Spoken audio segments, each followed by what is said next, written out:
मुश्रीफांच्या रामनवमीला वाढदिवस असतो. या वाढदिवसाला मुश्रीफांची जन्मतारीख खोटी आहे अशा पद्धतीचं समर्जित घाडगे यांनी एक मोर्चा काढला आणि ही जन्मतारीख जी आहे ती तपासावी अशा वेळेला मुश्रीफ यांच्या विरुद्ध मोर्चा काढला. हे जनतेनं पाहिलेलं आहे.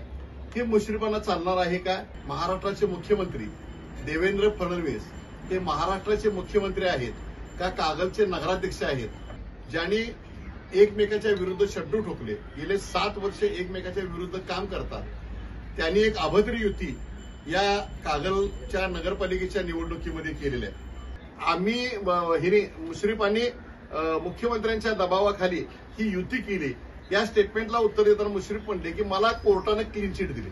मग माझं मुश्रीफांना विचारणं आहे, जर तुम्हाला कोर्टानं क्लीन चिट दिली तर यापूर्वी अनेक लोकांच्यावर तुम्ही आबरू नुकसानीचे दावे ठोकले, तर या ठिकाणी भारतीय जनता पक्ष प्रवक्ते किरीट सोमय्या यांच्या विरुद्ध आपण दावा का ठोकला नाही? आणि त्यावेळेला आमच्या बहीण म्हटल्या तरी चालतील, या करवीरच्या या कागल तालुक्यातल्या अनेकांच्या बहिणी जरी म्हटल्या चालतील.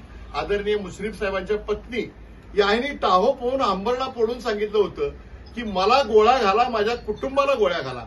मुश्रीफ साहेब आपल्या घरातील एक व्यक्ती ज्या वेळेला सांगते की मला गोळ्या घाला, आणि आज तुम्ही त्या सर्व गोष्टीचा विचार करताना ईडीचे असे उघड वक्तव्य केले असताना मुश्रीफ आणि समर्जित घाडगे यांनी जी युती केलेली आहे ही एक अभद्र युती आहे. किती जागा लढवणार आहे आणि मुश्रीफांचं आव्हान असणार आहे? या ठिकाणी शिवसेना उद्धव बाळासाहेब ठाकरे पक्षाच्या वतीने एकूण 9 अर्ज आहेत.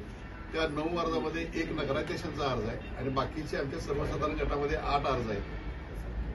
या निवडणुकीमध्ये आम्ही आपल्यासमोर येत असताना सगळ्यांना आम्ही सांगतो की महाराष्ट्राचे मुख्यमंत्री देवेंद्र फडणवीस हे महाराष्ट्राचे मुख्यमंत्री आहेत का कागलचे नगराध्यक्ष आहेत, हे सगळ्यात पहिल्यांदा तपासून पाहिलं पाहिजे. कारण या निवडणुकीमध्ये जात असताना ज्यांनी एकमेकाच्या विरुद्ध शड्डू ठोकले, गेले 7 वर्ष एकमेकाच्या विरुद्ध काम करतात, त्यांनी एक अभद्र युती या कागलच्या नगरपालिकेच्या निवडणुकीमध्ये केलेली आहे. खास करून मला या ठिकाणी एक गोष्ट नमूद करावीशी वाटते की मुश्रीफांच्या रामनवमीला वाढदिवस असतो. या वाढदिवसाला मुश्रीफांची जन्मतारीख खोटी आहे अशा पद्धतीचं समर्जित घाडगे यांनी एक मोर्चा काढला आणि ही जन्मतारीख जी आहे ती तपासावी अशा वेळेला मुश्रीफ यांच्या विरुद्ध मोर्चा काढला. हे जनतेनं पाहिलेलं आहे. हे मुश्रीफांना चालणार आहे का? ही पहिली गोष्ट. त्याचबरोबर भारतीय जनता पक्षाचे प्रवक्ते किरीट सोमय्या यांनी साखर कारखान्यामध्ये मनी लॉन्ड्रिंगचा आरोप केला आणि ईडीमध्ये तक्रार दिली. त्या ईडीची तक्रार दिल्यानंतर त्यांच्यावर, मुश्रीफांच्यावर यापूर्वी कोणीही जर काय वक्तव्य केलं, राजकीय माणसानं वक्तव्य केलं, तर त्यांच्या विरुद्ध आबरू नुकसानीचा दावा ठोकतो असं मुश्रीफांचं वक्तव्य असतं. पण त्याच वेळेला आपण जर बघितलं की 2 दिवसापूर्वी मुश्रीफांनी सांगितलं, ज्याच्यावर संजय मंडलिक यांनी आरोप केला की ईडीची कारवाई मागे घ्या, यासाठी मुश्रीफांनी मुख्यमंत्र्यांच्या दबावाखाली ही युती केली. या स्टेटमेंटला उत्तर देताना मुश्रीफ म्हणले की मला कोर्टानं क्लीन चिट दिली. मग माझं मुश्रीफांना विचारणं आहे, जर तुम्हाला कोर्टानं क्लीन चिट दिली तर यापूर्वी अनेक लोकांच्यावर तुम्ही आबरू नुकसानीचे दावे ठोकले, तर या ठिकाणी भारतीय जनता पक्ष प्रवक्ते किरीट सोमय्या यांच्या विरुद्ध आपण दावा का ठोकला नाही? 3 नंबरचा आमचा मुद्दा आहे की मुश्रीफांच्यावर ईडीची कारवाई झाल्यानंतर मुश्रीफांच्या घरावर पहाटे ज्यावेळेला रेड पडली, म्हणजे ईडीची धाड पडली, त्यावेळेला महाविकास आघाडीच्या सरकारमध्ये मुश्रीफ मंत्री म्हणून काम करत होते, जे महाराष्ट्रामध्ये आदरणीय मुख्यमंत्री उद्धव बाळासाहेब ठाकरे यांच्या नेतृत्वाखाली हे सरकार सुरू होतं. त्या दिवशी आम्हाला बोलण्याचा अधिकार काय आहे, तर आम्ही त्याही वेळेला मुश्रीफांच्या विरुद्ध ईडीने आणि पोलिसांच्या कार्यवाहीला विरोध करण्यासाठी मी स्वतः गेलो होतो. मी ईडीच्या विरुद्ध भाषण केलं होतं. मुश्रीफांच्यावर हा अत्याचार होता म्हणून सांगितलं होतं. आणि त्यावेळेला आमच्या बहीण म्हटल्या तरी चालतील, या करवीरच्या या कागल तालुक्यातल्या अनेकांच्या बहिणी जरी म्हटल्या चालतील. आदरणीय मुश्रीफ साहेबांच्या पत्नी यांनी टाहो पोहून अंबरला पोडून सांगितलं होतं की मला गोळ्या घाला, माझ्या कुटुंबाला गोळ्या घाला.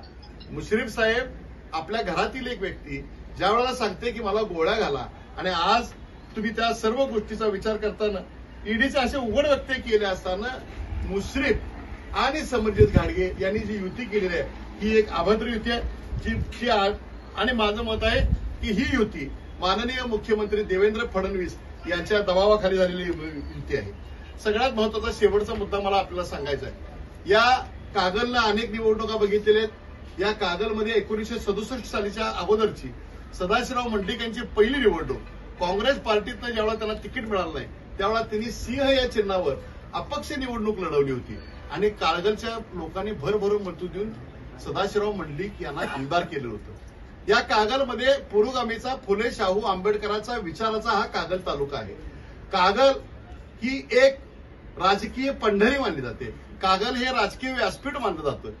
मुश्रीफ आणि समरजित घाटगे यांच्या विधानसभेच्या 2 निवडणुकीमध्ये आपण जर बघितलं तो लोकांनी वैचारिकदृष्ट्या मुश्रीफ आणि समरजित घाटगे यांना वैचारिक मतदान करून जनादेश दिलेला होता आणि या जनादेशचा आदर कुठल्याही परिस्थितीमध्ये सांभाळायला गेलेला नाहीये आणि याच्या विरुद्ध जाऊन एकमेकाच्या विरुद्ध एकमेकाची घरं पेटवणं, एकमेकाच्या कार्यकर्त्यांच्यावर हाणामारीचे केसेस होणं, या सगळ्या गोष्टी जर बघितल्या तर कागलकरांना ही युती मान्य नाही असं आम्हाला दिसतं. म्हणून आमचं मत आहे की मुश्रीफ आणि मंडलिक यांनी कागलच्या जनतेचा विश्वास गमावलेला आहे आणि त्यांनी विश्वासघात केलेला आहे. म्हणून कागलच्या सर्व लोकांना सांगतो की समर्थ पर्याय, चांगला पर्याय, स्वच्छ प्रशासन, चांगलं प्रशासन आणि आमच्याकडे असणारे आमचे सर्व उमेदवार यांना बहुमताने विजयी करावं आणि दंडुकशाही, धाकडतपाशाही करून ज्या पद्धतीनं निवडणुकीमध्ये ही युती झालेली आहे या युतीला योग्य ते उत्तर द्यावं आणि शिवसेना उद्धव बाळासाहेब ठाकरेचे सर्व उमेदवार विजयी करावं असं मी कागलच्या जनतेला आवाहन करतो. कागलची निवडणूक तर लागली आहे मात्र हे सगळं वातावरण पाहिजे भयमुक्त वातावरणात ही निवडणूक होईल असं वाटतंय. नाही आता तर एकतर माझं कोल्हापूरचे जिल्हाधिकारी अमोल येडगे यांना मी विनंती करणार आहे की कागलचे नगरपालिकेचा जो एरिया आहे तो सेन्सिटिव्ह, संवेदनशील म्हणून जाहीर करा. कारण या ठिकाणी कोणत्या निवडणुकीमध्ये येणाऱ्या 8 ते 10 दिवसामध्ये कोणताही घातपात होण्याची शक्यता आहे. आज या ठिकाणी तिरंगी लढत होत आहे. या तिरंगी लढतीमध्ये आपण जर बघितलं तर मतदार भयभीत नाही आहे.